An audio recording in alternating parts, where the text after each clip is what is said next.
안녕하세요. 아틀란타 이상무 정규수입니다. 여러분들 세금 보고 잘 하셨죠? 5월 1일까지도 2024년 세금 보고 안 하시면은 벌금과 또 미납 세금에 대한 이자까지 붙으니까요. 지금이라도 빨리 하시길 바랍니다. 세금 보고 하시면 돈을 환급 받으시는 분들도 있고 또 세금을 더 내셔야 하는 분들도 있는데요. 세금의 가장 큰 부분이 바로 소득세, 즉 인컴택스죠. 인컴택스는 세금 보고 형태랑 또 소득에 따라서 비율이 달라지는데요. 그래도 세금의 상당한 부분이 바로 소득세, 인컴택스가 차지하고 있습니다. 연방정부에도 내지만 조지아 정부에도 내죠. 그래서 젊은 사람들 중에서는 주정부에 대한 인컴택스가 없는 주를 찾아 이사를 가기도 합니다. 대표적인 곳이 요새 아틀란타만큼이나 핫한 달라스, 텍사스 지역이죠. 하지만 텍사스는 소득세가 없는 대신 재산세가 굉장히 높다고도 합니다. 제가 왜 이런 얘기 하냐면요. 27일 일요일 트럼프 대통령이 지금의 관세 정책으로 연방정부 소득세를 상당히 줄이거나 아예 없앨 수도 있다고 소셜미디어에 올렸습니다. 특히 1년 소득이 20만 불 이하인 사람들이 가장 많은 혜택을 받을 수 있다고 제안했습니다. 즉 관세로 들어오는 수입이 있기 때문에 국민들을 대상으로 한 소득세를 안 받아도 된다는 게 기본적인 제안입니다. 이 소셜미디어가 올라가자마자 언론이 팩트 분석에 들어갔습니다. 홈랜드 시큐리티에 따르면 관세 정책으로 4월 15.8 빌리언 달러의 수익이 있었다고 합니다. 그런데 1년 소득 15만 불 이하의 미국민들에게 거치는 소득세가 576 빌리언 달러라고 합니다. 우선 여기서 너무 큰 차이가 나고요. 그래서 관세를 소득세로 대체한다는 거가 현실성이 많이 떨어진다라고 언론들이 얘기하고 있습니다. 또 있습니다. 관세가 올라가면은 수입품을 찾는 수요가 줄겠죠. 따라서 미국 내 회사들이 좀 더 저렴한 대안품을 찾거나 아니면은 해당 품목을 아예 수입을 안 하는 경우가 있는데 그럴수록 관세로 미국 정부가 얻을 수 있는 수익이 줄어드는 구조라고 합니다. 즉 지금도 관세 수입과 소득세 차이가 많이 나는데 그 차이가 앞으로 더 벌어지리라 전망이 되고 있습니다. 어쨌든 소득세가 없다면은 여러분 지갑이 두툼해지는 건데요. 상상만으로도 정말 즐겁네요. 오늘도 아틀란타 이상무에서 조지아 및 아틀란타의 다양한 소식 전해드리도록 하겠습니다. 지난 24일 아틀란타 총영사관에서 동남부 지역 재외선거 유권자 등록을 마감했습니다. 국외부재자 4,932명과 재외선거인 1,121명이 등록해 총 6,053명이라는 저조한 등록률을 기록했습니다. 국외부재자와 재외선거인을 구분하는 기준은 대한민국 주민등록번호가 살아있는지 여부입니다. 주민번호가 있으면은 국외부재자고요. 없으면은 재외선거인입니다. 영주권자라도 주민번호가 있으면은 국외부재자로 분류가 된다고 하는데요. 6,053명이라는 숫자는 20대 대선 5,527명에 비해서는 9.5% 증가한 수치지만 동남부 6개 주 한인동포가 총 14만 7,961명으로 추산되는 데 비하면 등록률 4.1%는 굉장히 낮은 수치입니다. 한편 전 세계적으로는 약 26만 명이 재외선거 유권자 등록을 했다고 합니다. 이렇게 등록률이 저조한 이유로는 재외국민에 대한 선거운동 제한 조항과 지정된 투표소에서만 투표를 할 수 있게 접근성을 많이 제한하기 때문이라고 합니다. 재외동포의 현실을 반영해서 재외동포 선거법이 서둘러 개정돼야 한다는 한인 동포사회의 목소리가 커지고 있습니다. 아틀란타의 제1로펌이 새롭게 오픈했습니다. 교통사고 및 개인상해 전문 로펌. 미국 소송변호사협회에서 40세 미만 상위 40위에 선정된 능력 있는 제1로펌. 사진 보이시죠?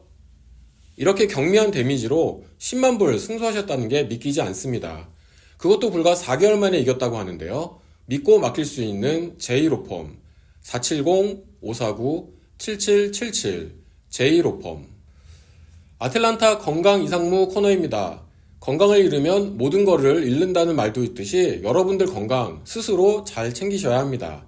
건강해지려면 운동만큼 중요한 게 바로 건강한 식습관이죠. 특히 요새는 스마트폰 보면서 혼밥하는 경우가 많아가지고 자신도 모르게 과식이나 폭식을 많이 하게 된다고 합니다. 그래서 과식과 폭식을 부르는 나쁜 식습관을 알려드리도록 하겠습니다. 우선 밤에 야식 먹기, 굉장히 안 좋죠.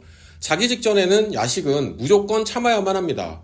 적어도 자기 전 2-3시간 전에는 금식해야 하는데요. 뭔가를 먹고 바로 누우면 세포, 호르몬, 대사 과정에 다 문제가 생길 수 있다고 합니다. 두 번째, 스마트폰 보면서 밥 먹기. 화면에 정신을 팔다 보면은 배가 찼다는 신호를 놓친다고 하네요. 세 번째, 고기 몰아먹기. 대부분 저녁에 고기를 먹는 경우가 많죠. 아침은 가볍게 먹으려 하고요. 점심은 사람들하고 편하게 먹으려고 하고요. 고기를 먹을 일이 있으면은 맘 편하게 저녁에 먹는 경우가 많은데요. 하지만 전문가들은 고기를 저녁에 몰아먹기보다는 아침, 점심, 저녁으로 나누어 먹는 습관이 근육 유지나 체중 관리에 좋다고 조언하고 있습니다. 마지막으로 너무 허기를 방치하다 결국 폭식하기인데요. 심하게 허기를 느낄 때까지 기다리면 배고픔에 대한 보상 심리로 과식을 정당화하게 된다고 합니다. 지금 말씀드린 4가지 다 반대로 하시면은 여러분의 건강 챙기실 수 있습니다. 오늘도 건강 이상무.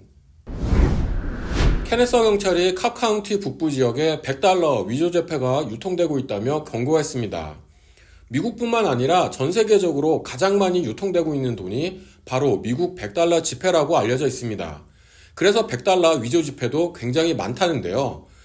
$100가 진짜인지 위조 지폐인지 감별할 수 있는 방법은 무려 8가지나 있다고 합니다. 그중 하나가 $100의 인물인 프랭클린의 옷깃을 엄청 확대해 보면은 글자가 깨알같이 써져 있다고 하네요. 근데 이거는 우리 육안으로는 구분하기 쉽지 않습니다. 그 다음에 가장 쉬운 방법으로는 지폐 가운데에 세로로 두꺼운 파란 줄이 있는데요. 이 줄이 홀로그램처럼 보입니다. 그러면은 진짜 $100고요. 또 있습니다. 불에 비추어 보면은 오른쪽 공백에 사람 얼굴이 보입니다. 그 사람 얼굴이 약간 금복주처럼 푸짐한 인상의 얼굴인데요. $100 있으시면은 한번 지금 확인해 보시죠. 저는 이 뉴스 준비하면서 위조 지폐가 영어로 뭔지 궁금해가지고 페이크 머니인가 하고 한번 찾아봤는데요. 페이크 머니는 아니었고요. 카운터피트 머니라고 합니다. 카운터피트라는 뜻이 속이기 위한 의도로 따라하거나 흉내내는 것이라고 하네요. 또 위조 지폐는 가지고만 있어도 불법이고요. 위조 지폐를 받는 경우에는 즉시 경찰에 신고해야 되며 위조 지폐를 준 사람의 인상착의를 잘 살피셔야 한다고 합니다. 미국에는 조폐공사가 2곳이 있습니다. 한 곳은 텍사스 폴트워스에 있고요. 또 다른 한 곳은 워싱턴 DC에 있습니다. 방문하면 무료로 관람이 가능하고요. 다만 인터넷이나 현장을 방문하셔가지고 사전 예약을 하셔야만 합니다. 한국 90년대 후반 골목 감성이 둘루스에 있습니다. 서울의 달로 추억을 드시러 오세요. 주 7일 오픈 678-580-2776 서울의 달. 한인단체 동정입니다. 26일 동남부연합회가 주최한 한인 차세대 멘토링 워크숍이 열렸습니다. 멘토로 참석한 8명의 패널들이 학생들과 소그룹 네트워킹을 통해 상담을 해주는 뜻깊은 시간을 가졌습니다. PCB뱅크가 34명의 장학생을 모집하고 있습니다. 2018년 이후 매해 진행되었던 PCB뱅크 장학생 모집은 올해 더욱 확대되어 시행되고 있습니다. 신청 자격은 2025년 고등학교 졸업 예정자로 대학 진학을 앞둔 학생들입니다. 접수 마감은 5월 30일 서부 시간으로 오후 5시까지이며 보다 자세한 내용은 mypcbbank.com에서 확인하실 수 있습니다. 26일 오카리나 USA가 주최하는 선교 후원 콘서트가 있었습니다. 오카리나는 과테말라 한국학교에 음악회 수익금을 전달했습니다. 아틀란타의 손님 모시기의 최고인 중국 음식점 유키에서 치킨이 나왔습니다. 양념과 후라이드는 기본이고 간장, 바베큐, 샌디에고 치킨까지 있습니다. 샌디에고 치킨 궁금하네요. 이외에도 떡갈비 닭강정과 조지아의 유일한 수제 바지락 칼국수, 유키에만 있는 다양한 명품 죽까지 손님 모셨을 때 메뉴 걱정 없는 유키, 주 7일 오픈 770-336-2232 유키로 오세요. 여러분들은 인터넷 쇼핑 아마존 많이 이용하시죠? 저희 가족은 아마존 프라임 멤버십 이용해서 아마존 정말 많이 이용하는데요. 무엇보다 빨리빨리 와서 정말 편합니다. 그리고 물건이 마음에 안 들 경우에는 리턴도 되게 편하고요. 최근 들어 아마존 쇼핑몰 가격이 평균 25%나 올랐다고 합니다. 원인은 다름 아닌 관세 정책 때문이라고 합니다. 특히 중국산 제품들이 가격이 많이 올랐다고 하는데요. 요새 또 아마존만큼이나 인기 있는 중국 회사인 테무 쇼핑몰이 있는데 여기에도 가격이 많이 올랐다고 합니다. 그래서인지 올해 아마존 주식 가격도 15% 떨어진 상태고요. 또 많은 아마존 셀러들이 중국에서 눈을 돌려 인도나 베트남 등지의 공장을 알아보고 있다고 합니다. 아마존 프라임데이 다들 아시죠? 아마존에서 물건을 엄청 싸게 살 수 있는 프로모션 날인데요. 보통 7월 중순에 열립니다. 고가의 카메라나 아니면 전자제품 정말 많이 싸게 살 수 있는데요. 올해는 관세 때문에 어떨런지 궁금합니다. 최근 들어 아틀란타 남부 지역에 총기 사고가 많이 발생하고 관련해서 경찰관들이 사망하는 등 안타까운 일들이 많이 생기고 있습니다. 통계에 따르면 미국에서는 매해 5월 메모리얼 데이 위크엔드 전후로 총기 사고가 쭉 늘어난다고 합니다. 이유로는 휴일을 맞이해서 집에 머무르는 시간이 늘어나면서 술 소비도 늘어나고 또 휴가로 들뜬 분위기 때문이라고 하는데요. 총기 사고가 지금부터 쭉 늘어나다가 메모리얼 데이 위크엔드의 정점이라고 합니다. 실제로 2024년 미 전역에서 메모리얼 데이 주말에 300여 건의 총기 사고가 났었다고 보고되었습니다. 우리 모두 안전한 동포사회가 되기를 바라면서 한국일보 아틀란타의 다양한 소식을 신문과 인터넷으로도 만나실 수 있습니다.